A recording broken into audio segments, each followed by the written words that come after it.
नमस्कार, स्वागत है आपका हमारे खास कार्यक्रम चार के दम में। मैं आपके साथ रवि राजपूत।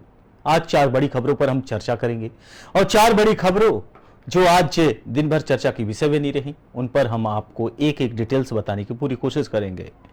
पीएम मोदी ने कांग्रेस पर गंभीर आरोप लगाए हैं। आपको बताएंगे कि आखिर प्रधानमंत्री नरेंद्र मोदी ने कहां पर दौरा था और उन्होंने कांग्रेस को लेकर क्या कुछ कहा है। वही चुनाव नहीं लड़ पाएंगे अब राहुल गांधी। अब यह सवाल खड़ा हो गया है कि क्या राहुल गांधी को सूरत कोर्ट ने दोष से युक्त किया है, तो क्या राहुल गांधी पर अब चुनाव लड़ने के लिए भी संशय बना हुआ है। वहीं महाराष्ट्र में भाजपा विधायक दल की बैठक है। भाजपा विधायक दल की बैठक है, कई मायनों में अहम है। और चौथी खबर, बिहार में मानसून का हल्ला बोल है, यानी कि जहां अभी तक बिहार पूरी गर्मियों में तप रहा था, जहां खबरें आ रही थी गर्मी के कारण लोगों की मौत की, वहीं अब पूरी तरीके से बिहार में मानसून ने हल्ला बोल मचाया है। पूरी तरीके से मानसून जो है, बारिश वो लगातार हो रहा है। तो आज इन्हीं चार बड़ी खबरों पर हम चर्चा करेंगे, जिसकी एक एक जानकारी हम आप तक पहुंचाने की पूरी कोशिश करेंगे। पीएम मोदी ने कांग्रेस पर गंभीर आरोप लगाए हैं और चुनाव नहीं लड़ पाएंगे राहुल गांधी। महाराष्ट्र में भाजपा विधायक दल की बैठक है और बिहार में मानसून का हल्ला बोल। आज इन्हीं चार बड़ी खबरों के लिए हाजिर हैं आपके साथ और इन चार बड़ी खबरों की एक एक बारीकी से आपको रूबरू कराने की हम पूरी कोशिश करेंगे।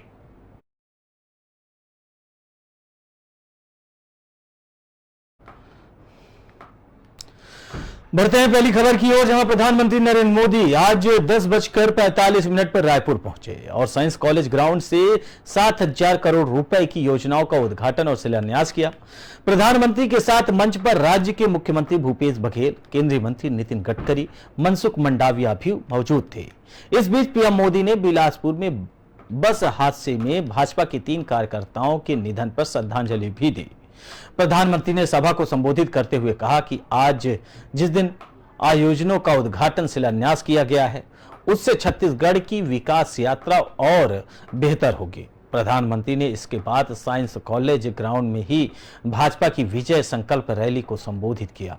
पीएम ने कहा कि छत्तीसगढ़ का निर्माण भाजपा ने किया है, यहां के लोगों को भाजपा ही समझती है।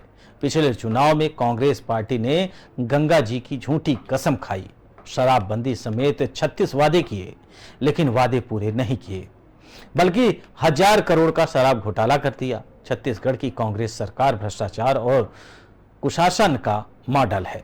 उन्होंने कहा कि आज सुबह यहां रैली में आ रहे छत्तीसगढ़ की 3 संतानों की एक बस हादसे में दुखद मृत्यु हो गई।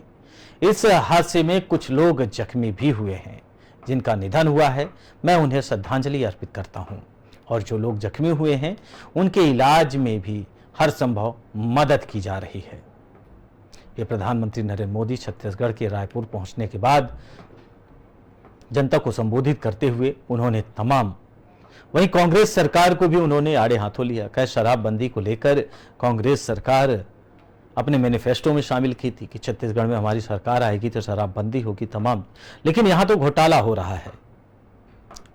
सवाल यह है कि प्रधानमंत्री का यह दौरा विधानसभा चुनाव में कितना असर कर पाएगा, ये समय तय करेगा। लेकिन 2024 लोकसभा चुनाव के पहले प्रधानमंत्री का यह दौरा कई मायनों में अहम माना जा रहा है।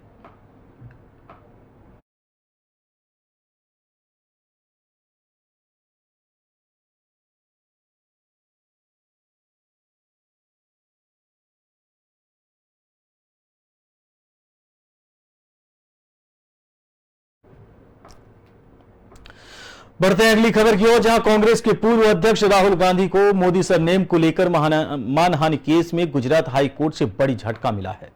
गुजरात हाई कोर्ट ने सजा पर रोक की मांग को लेकर दाखिल की गई याचिका खारिज कर दी है। गुजरात हाई कोर्ट के इस फैसले के बाद राहुल गांधी के 2024 का लोकसभा चुनाव लड़ने की राह भी मुश्किल हो गई है।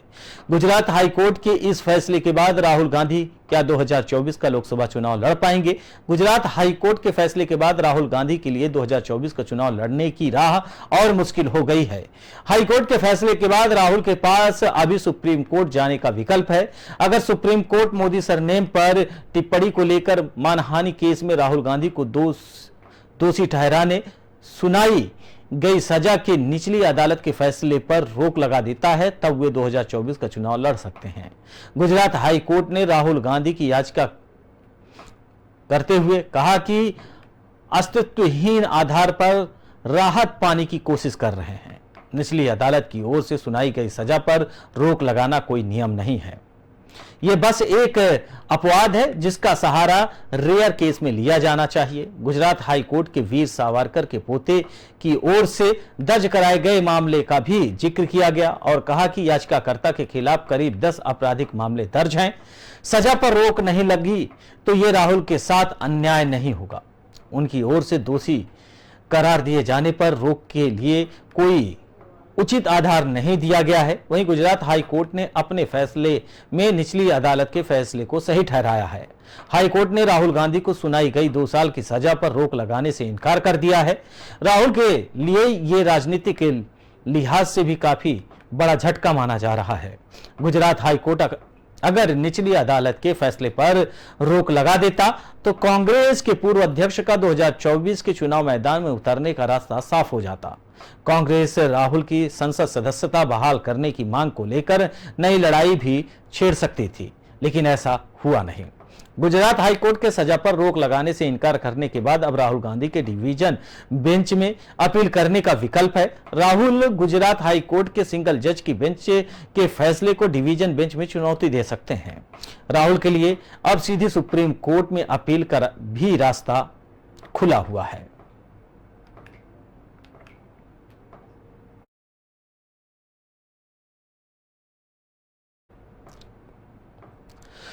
बढ़ते हैं अगली खबर की ओर, जहां महाराष्ट्र सरकार ने एनसीपी के अजीत पवार गुट के शामिल होने के बाद राजनीतिक हलचल तेज हो गई है।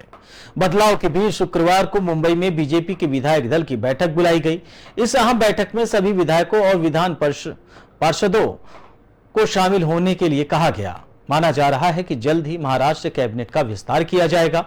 इसके बाद मानसून सत्र भी होना है। इसमें पार्टी की क्या रणनीति होनी चाहिए, इसको लेकर बैठक में चर्चा की जाएगी। बुधवार को सीएम एकनाथ शिंदे गुट की शिवसेना के विधायकों की भी बैठक हुई थी। इस बैठक के बाद शिंदे ने कहा था कि अजीत पवार के आने से सरकार और मजबूत हो गई है।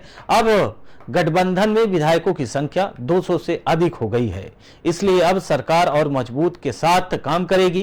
कैबिनेट विस्तार के दौरान बीजेपी और शिवसेना के उन नेताओं पर भी विचार करना होगा जो खुद को संभावित मंत्रियों की दौड़ में देख रहे थे।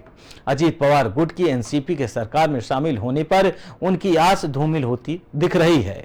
खबर थी कि शिवसेना के कुछ विधायक पवार को सरकार में शामिल करने से नाराज भी थे।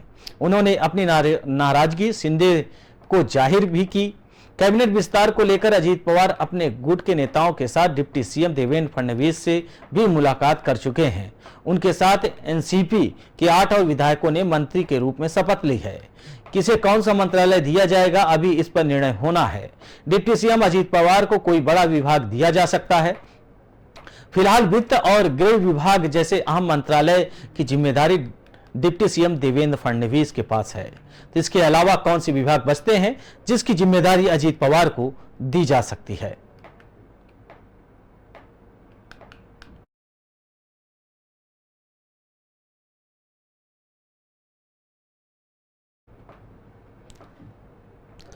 बढ़ते हैं अगली खबर की ओर, जहां उत्तर बिहार में मानसून मेहरबान है तो दक्षिण बिहार में इसमें थोड़ी कमी देखने के लिए मिल रही है। हालांकि कुछ दिन पहले तक पटना समेत सभी जिलों में झमाझम बारिश ने गर्मी से लोगों को बड़ी राहत दी थी, लेकिन राजधानी पटना व इसके आसपास के क्षेत्रों में बुधवार को बारिश ने नहीं होने से एक बार फिर से लोगों को उमस भरी गर्मी का सामना करना पड़ा।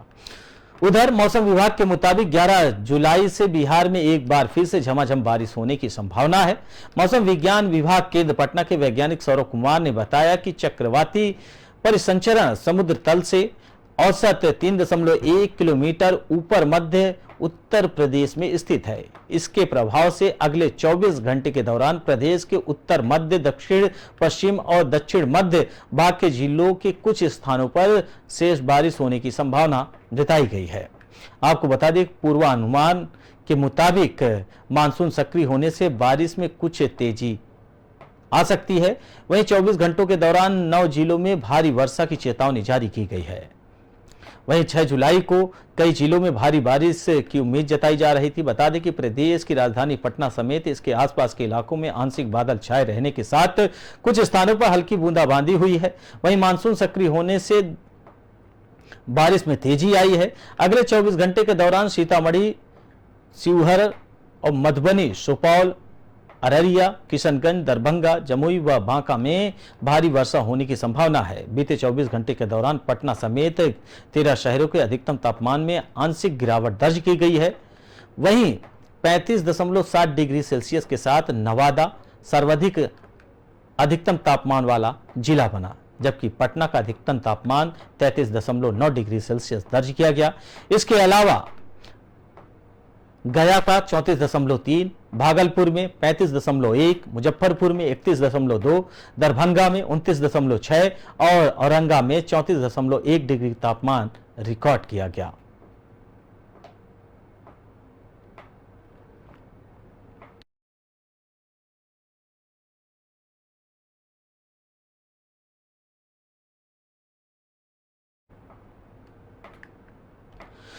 फिलहाल इस बुलेटिन में हमारे साथ इतना ही। बाकी देश दुनिया की तमाम बड़ी खबरों से जुड़ने के लिए देखते रहिए पी न्यूज। नमस्कार।